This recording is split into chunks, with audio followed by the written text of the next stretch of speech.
પીવાનું કોઈ પાણી તો આ વરસાદી પાણી છે, એટલે એ પર્ટિક્યુલર એ ના કહી શકાય કે આનું તમને પાણી. વાત કહું, આ જે પાણી નીકળી રહ્યું છે, ગેલોપ્સ ઇન્ડસ્ટ્રીયલ જે કંપની છે એની અંદર સૌથી વધારે કંપનીઓ છે, એનો જે પાણીનો ભરાવો થઈ રહ્યો છે એના માટે પાણી કાઢી રહ્યા છે. બીજી તમને વસ્તુ વાત કરું કે જે બાવળા શહેરની અંદર બાવળા શહેરની અંદર જે પાણી ભરાવો થઈ રહ્યો છે, બરાબર, તો એના વિસ્તારને જે બાવળા તાલુકામાં પાણી કાઢવું જોઈએ, તો એના બદલે તમે અત્યારે આ સાણંદ તાલુકાના વિસ્તારના ગામડાઓનો જે ખેડૂતો છે એનો ભોગ લેવા જોઈએ. રજોડા તળાવ આખું રજોડાની અંદર કેટલી વિકટ પરિસ્થિતિ હોય દર વખતે બધાને આપણે, તમે અહીંયા સ્થાનિક છો, આપણને ખબર છે. ત્યાંથી અમે એ પાણી કેનાલમાં નાખીએ અને કેનાલનું પાણી અહીંથી રોડ નદીમાં, અને જે કુદરતી ઢોળાવ મળે છે, આપણે ઢાળ હોય એ પ્રમાણે જે એનો હવે સાહેબ તમારે પાણીનો નિકાલ જ કરવો છે, તો તમે ઓપન કેનાલ દ્વારા કેમ પાણીનો નિકાલ કરતા નથી? અંડરગ્રાઉન્ડ તમારે નાખવી પડે છે.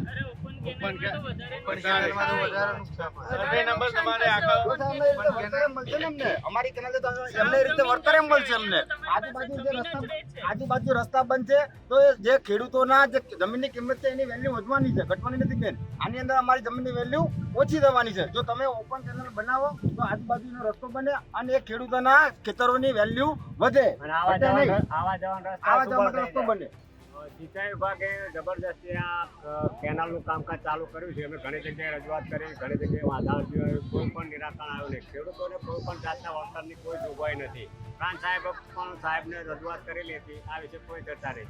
બિનઅધિકૃત રીતે પોલીસ તંત્રએ બધી બાજુ રસ્તા રોકેલા હતા, છતાં પણ અમે ગામજનો અહીંયા જે અમારી જોડે આતંકવાદી જેવું વર્તન કરી રહ્યા છે. અમે તો પાકિસ્તાનથી તો આવ્યા નથી, પણ અમે લોકો અમારા હક માટે લડી રહ્યા છીએ, ત્યારે આ સિંચાઈ વિભાગના અધિકારી અને પોલીસ તંત્રના અધિકારીઓ અમારી પર દબંગાઈ ગુજારી રહ્યા છે.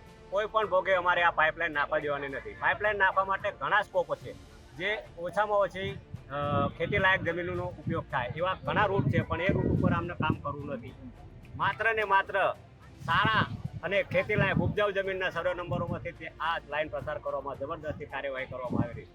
ગામ લોકોએ આગળ પણ રજૂઆત કરી હતી. આજે પણ ઉગ્ર આંદોલન સાથે સમગ્ર ગામ અમારી સાથે જોડાઈ અહીંયા અમે આ કામ રોકવા માટે ઉપસ્થિત થયા. આ કામ રોકવા અમે બધા ગામ ભેગા છે. અમે ઘણી જગ્યાએ રજૂઆત કરી, પણ અમારી રજૂઆત કોઈ સરકારથી સાંભળતા નથી. અને જો અમે આગળ બોલવા જઈએ તો અમને ડિટેન કરે છે, ધાક ધમકી આલે છે, આવું કરે છે. તો અમારી સરકાર પાસે એક જ વિનંતી, આ લાઈન અમારે નાખવા દેવાની થતી નથી.